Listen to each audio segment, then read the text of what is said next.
So I want to share an example of when you do and do not have the right data, okay? And I'm going to do the good example second. I'm going to do the example where we're actually struggling with this right now.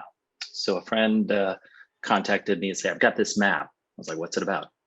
He said, I want to show the relationship between changes in home ownership across the United States at the census tract level. So this map is drawing all 60 something thousand census tracts in the United States in the browser, which is an amazing thing. Like even 3 years ago, we couldn't say a browser will draw 60,000 tracts, but we can now.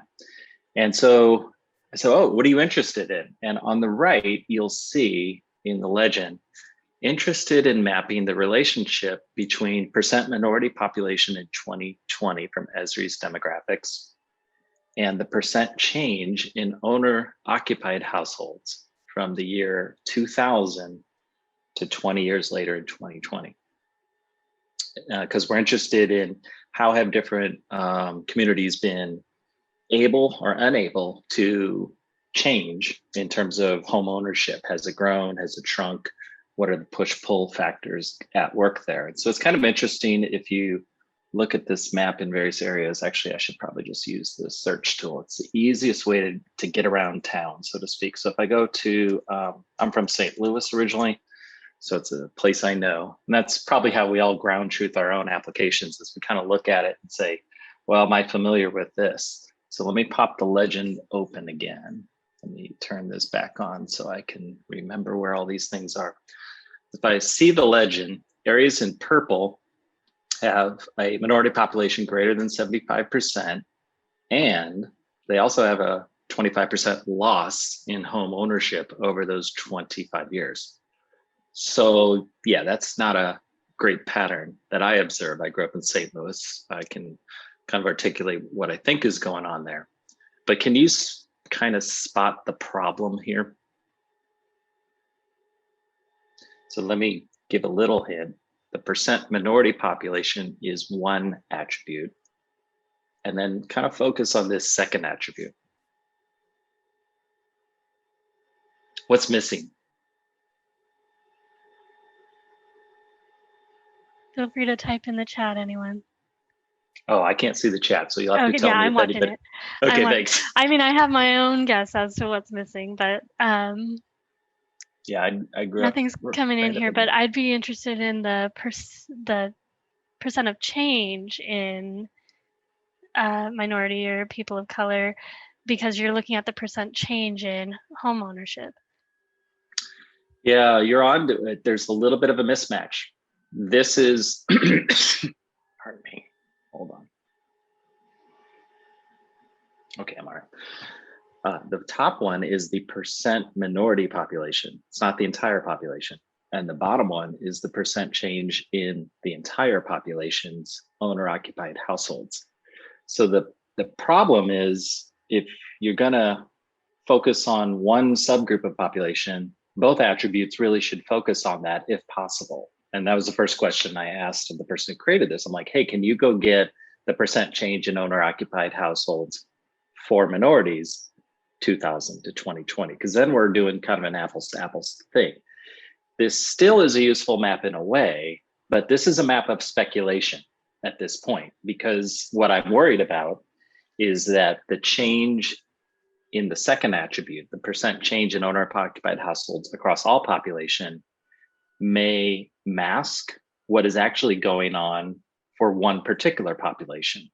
And masking is never good, right? It's not going to stand up in a court. It's not going to stand up under scrutiny, although it is a good map of speculation. So this is, I just want to bring this up as an example of we don't always get it right the first time. And that's why this particular item is not even documented yet. Back here on this page, you can see we haven't even bothered to fill out any of these fields because we're like, we're not there yet.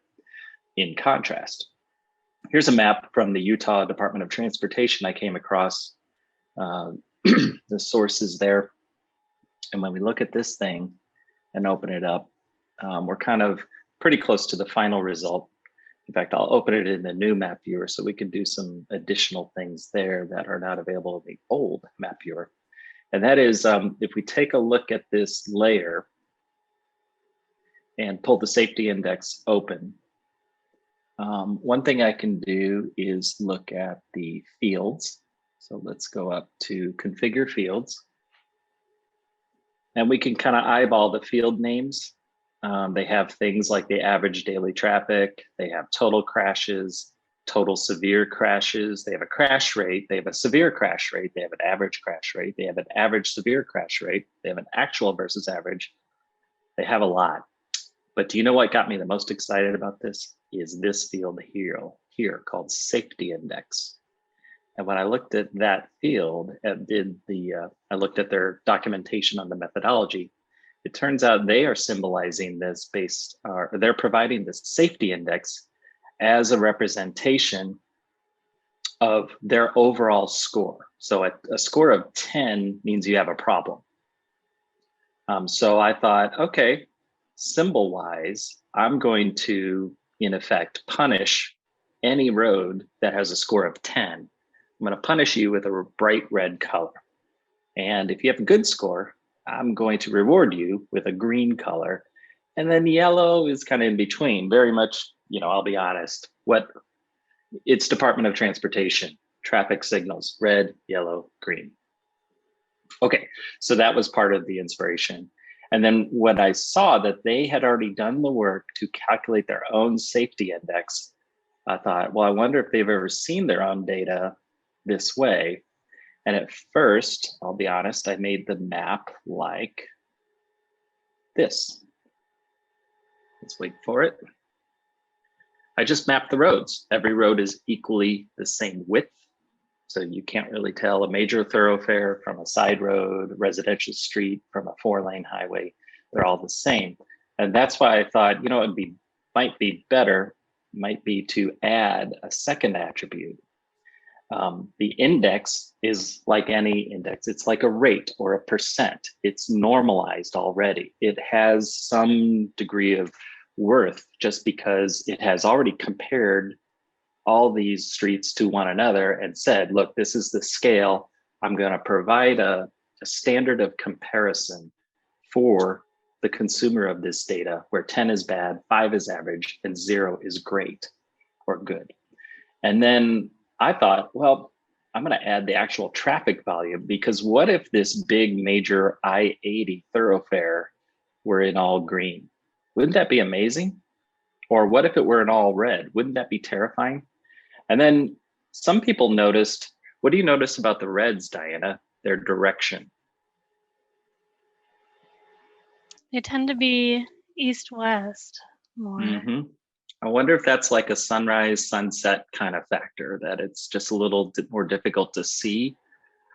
Or it could be a policy thing, that maybe they wrote the rules of the road in such a way that east-westbound traffic is encouraged or discouraged. I don't know. This is where we just let the data speak for itself. And usually this is the point at which I'm like, okay, for me as a map maker, this is an interesting policy map because I don't know what's going on here, but it looks to have an interesting visual pattern. And I wonder what is up. So that's an example where the data work, somebody already did the work of normalizing the data, making it meaningful. And what I want to just show it for all of you is, oftentimes we think making a map is picking one attribute and showing it. But usually if you can do like a rate with a count or a rate with a total of some kind, you kind of get a different sense of what's going on, because a little bit of safety on this green road to and from the airport is one thing. We would like to have that same level of safety pretty much on all the major thoroughfares, wouldn't we? So that's the reason I wanted to share it. Back over to Diana. Mm-hmm. Yeah, I love mapping more than one attribute, related attributes on the same map. With that mobile home example, color and size is a great way to do that. You've seen a lot of relationship maps here with that diamond legend, or even the predominance one, where it's mapping about 8 different attributes all at once. And again, like I said at the beginning, sometimes less is more.